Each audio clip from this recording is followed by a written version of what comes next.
Okikolwa ng'olukulu lutendereza emirimu n'obuweereza bwa Nnabakyala wa Bungereza Queen Elizabeth II ono yava mu bulamu bw'ensi Ssabbiiti eyise.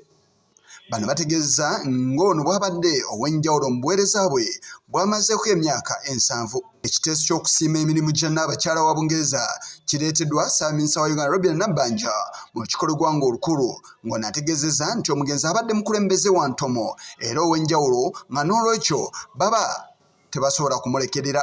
These varied from well-established international charities to smaller bodies working in a specialized area, all on a local basis only. The Queen's patronages and charities covered a wide range of initiatives, from creating opportunities for young people to preserving wildlife and environment.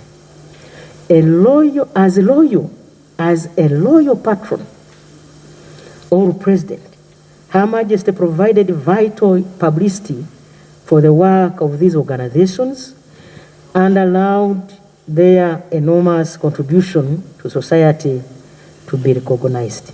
Ku lw'oludda oluvuganya gavumenti mu Palamenti omubaka Muhammad Mwanga Kivumbi yabakiikiridde era ng'ono ategeeza nga Nnabakyala wa Bungereza bw'akoze ekyenjawulo mu nzirukanya y'ensi eno. For many generations since the accession to the crown, Queen Elizabeth had a remarkable influence on how the world is run.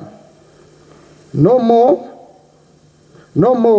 was her influence felt than in the Commonwealth family of nations. As the patron of the Commonwealth, she was at the helm of pursuing and facilitating a development agenda. At the time of her death, there is a huge outstanding opportunity as a tribute to deepen democracy and normalize transfers of power among heads of state. Abakiise abatali bamu nabo boogedde ku mugenzi ng'alina kyakoledde amawanga agaaliko mu luso olumu ne Bungereza. Tukozesa akaseera kano ak'okukungubaga okuta abasibe bonna abalangwa emisango gy'ebyobufuzi.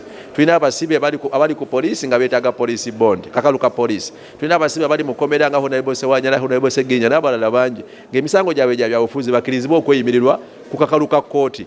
Sina kindi okusonyiwa abasibe abasalirwa emisango gy'ebyobufuzi kye bayita pardon. So tulowooza nti kisoboka wetuba nga twagala okuteeka mbikolwa n'okulaga nti bye boogera babikiriza mudaani okwogera wano ne tuteekawo ne motion naye nga kisigadde ebigambo naye ate nga mu Uganda bannayuganda